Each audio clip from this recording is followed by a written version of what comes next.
พี่น้องแม่ของอนุชาเดาฟ้าปินอนุชาเดาฟ้าปินให้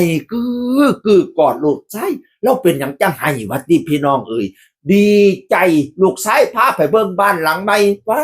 งามหลังที่สองเหล่านี้แล้วว่าแล้วนะแล้วอ่อนซ่อนแล้วบ่เกิดบ่ฝันว่าแม่สิได้อยู่บ้านหลังงามปานนี้แม่ดีใจแม่ดีใจลูกเอ้ยว่าสั่นบ้านนั้นให้กอดลูกพี่น้องเอ๋ยอนุชาเดาฟ้าปิ่นเป็นหมอลำซิ่งเป็นหมอลำก่อนประยุกต์ที่มาแรงมากๆไม่ใช่แรงปีนี้นะแรงมาหลายๆปีแล้วแรงมาตลอดเลยแล้วคนติดตามเราเยอะมากเลยช่วงโควิดนี่แล้วก็บ่ได้เพลเลยนะทำอะไรเขาเอิ้นไว้อย่างถ่ายคลิปอยู่บ้านเดาฟ้าปิ่นเนี่ยอุ้ยคนติดตามเราเป็นหมอลำที่มีคนติดตามเป็นระดับต้นๆ2 ล้านกว่าเลยดิป้าดโมเมนต์ธรรมดาของคอยแล้วก็งานนี่เยอะมากเลยพี่น้องเอ๋ยงั้นหมอลำซิ่งเล่านี่นะพาแม่ไปเบิ่งบ้านหลังใหม่ให้ว่าสัน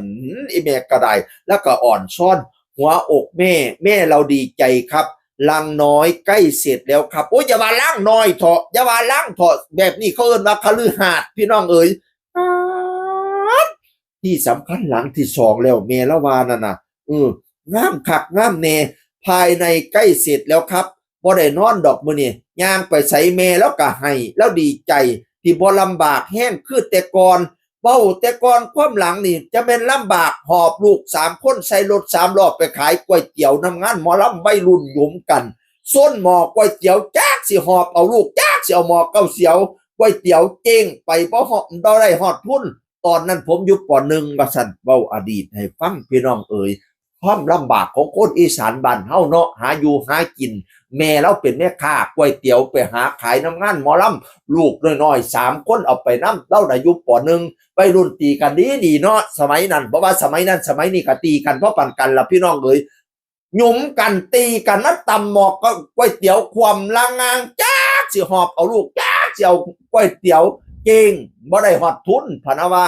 ลำบากหลายสมัยตั้งแต่กี้บัดนี้ลูกไส้หุงเฮี้ยงเลี้ยงเหลี่ยมผ้ามาอยู่บ้าน2 หลังแล้วโอ้ยอ่อนซ้อนดีใจน้ำเด้ออนุชาเดาฟ้าปิ่นพระเอกที่กตัญญูกตเวทีอีกผู้หนึ่งพี่เอ๋ยนอกจากซื้อบ้านแล้วเฮ็ดบ้านแล้วสร้างซื้อที่ในขอนแก่นอีกบัดเนี่ยพี่น้องเอ๋ยอยากมีบ้านตากอากาศที่ขอนแก่นเลยพาพ่อกับแม่มาดูด้วยกันครับว่าชอบไหมชอบมากเพิ่นว่ามีต้นกฐินไว้กินกับตำบักหุ่งบัดสิมักต้นกฐินสิซื้อที่สร้างบ้านสวนอีกโอ้ยโพดโพบักโมบักแตงบักบักต้นบ่แม่นสิซื้อดิซื้อเรียบร้อยโซโฉนดโอนเรียบร้อยว้ายคนหยังมารวยคักแท้คนหยังมาปังคักแท้คนหยังมาดังคักแท้ให้หุงเฮี้ยงเลี้ยงเหลี่ยมเด้อให้เจริญเด้อกำแพงอีพอเอ่ยความกตัญญูกตเวทีสิพาเฮาเจริญหุงเฮี้ยงไปเรื่อยพี่น้องเอ๋ยความดังบ่คงที่ความดีนี่ล่ะจังแน่นอนพ่อแม่คือพระอรหันต์ของบุตรคือคู่ผู้แลกของบุตรคือพระพรหมของบุตรคือทุกสิ่งทุกอย่างของบุตรตอบบุญตอบคุณพ่อแม่น่ะดีแล้วบักลาคำแพงอีพอก็เอ่ยให้เจริญไปนาเฮ็ดอีหยังไก่หุงเฮี้ยงเลี้ยงเหลี่ยมพ่อบ่ได้ก็ให้ได้เด้อคันพ่อได้ก็แห้งได้ขึ้นไปอีก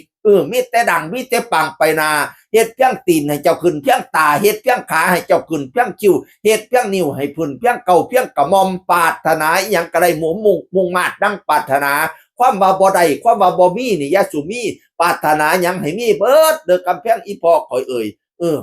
ชื่นชมอนุชาเดาฟ้าปิ่นเสียงคนเก่าเว้าสู่ฟังสวัสดีครับสวัสดีครับ